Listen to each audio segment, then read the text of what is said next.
Next சில பேர் வந்துட்டு ஒப்பீனியன் கொடுப்பாங்க. அவங்களோட ஒப்பீனியன் என்னென்னா, இப்போ நீங்கள் ஒரு ஒப்பீனியன் உங்களுக்கு மைண்டில் இருக்கும். நீங்கள் ஒரு அதை போய் சொல்லும்போது அவங்க என்ன பண்ணுவாங்க, அதை அக்செப்ட் பண்ணிக்கவே மாட்டாங்க. அவங்களுக்கு மட்டும்தான் கரெக்டு, நீங்கள் இதை சொல்லக்கூடாது, சொல்கிறது கூட உங்களுக்கு உரிமை கிடையாது அப்படின்ற மாதிரி ஸ்டாப் பண்ணுவாங்க. ஸோ நீங்கள் ஏன்னா அந்த இப்போ உங்களோட கருத்து உங்களோடது, அவங்களோடது.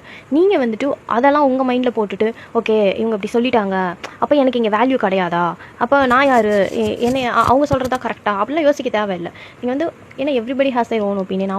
அவங்க எப்படி வளர்ந்து வந்தாங்க, என்ன மாதிரியான விஷயங்களை பார்த்தாங்க, எப்படி வளர்ந்துருக்காங்க, பேசிக்காக அவங்களோட பிலீஃப் சிஸ்டம் எப்படி இருக்கும், அந்த மாதிரி தான் அவங்க பேசுவாங்க.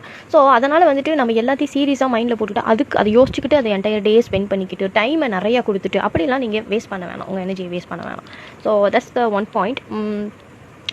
ஆல்சோ நீங்கள் ரொம்ப கம்ப்ளைண்ட் பண்ணிக்கிட்டே இருக்கீங்க, நீங்களே வந்து ஒரு மாதிரி என்ன சொல்கிறது, சேடாக இருக்கீங்க, அழுதுகிட்டே இருக்கீங்க, உங்கள் லைஃப்பில் இருக்க ப்ராப்ளம்ஸை மட்டுமே, நெகட்டிவான விஷயத்தை மட்டுமே ஃபோக்கஸ் பண்ணுறீங்கன்னா அங்கேயே நீங்கள் ட்ரைன் அவுட்டாக தான் இருப்பீங்க, ட்ராமடைஸ்டாக இருப்பீங்க, டிப்ரெஸ்டாக இருப்பீங்க, ஸ்ட்ரெஸ்டாக இருப்பீங்க. So focus on the positive side. நீங்கள் பாசிட்டிவில் கான்சென்ட்ரேட் பண்ணும்போது நீங்கள் ஹீலிங்கான ஒர்க்கை பார்ப்பீங்க. அண்ட் தென் உங்களோட லைஃப்பை பெட்டராக எப்படி எடுத்துகிட்டு போகிறது, உங்கள் ட்ரீம் லைஃப் எப்படி வாழலாம், இல்லை உங்களுடைய அந்த கரியரை எப்படி எடுத்துகிட்டு போகலாம் அப்படின்னு சொல்லி அதுக்கான ஒர்க் எல்லாம் பண்ணுறதுக்கு நீங்கள் ட்ரை பண்ணுவீங்க.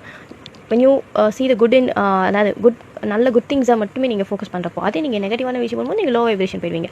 ஸோ நீங்கள் வந்துட்டு ஒரு பாசிட்டிவ் சைடில் நீங்கள் உங்களுடைய பார்வை, உங்களுடைய நோக்கம் எல்லாத்தையும் அதில் கொண்டு போங்க, உங்கள் எனர்ஜியை அதில் ஃபோக்கஸ் பண்ணுங்கள். லைக் ரீடிங் புக்ஸ், அந்த மாதிரி எதெல்லாம் உங்களை பெட்டர்மெண்ட் பண்ண முடியுமோ அதுக்கு நீங்கள் டைம் கொடுங்க, அதில் உங்கள் எனர்ஜியை வந்துட்டு ஸ்பெண்ட் பண்ணுங்கள். கண்டிப்பாக அது உங்களுக்கு நல்லது தான் பண்ணும். ஓகே, ஸோ இந்த மாதிரி கம்ப்ளைண்ட் பண்ணிக்கிட்டே இருக்கவங்களுக்கு கண்டிப்பாக வந்து எனர்ஜி வந்து ட்ரெயின் அவுட் ஆகிடும், ஈஸியாக ட்ரெயின் அவுட் ஆகிடும்.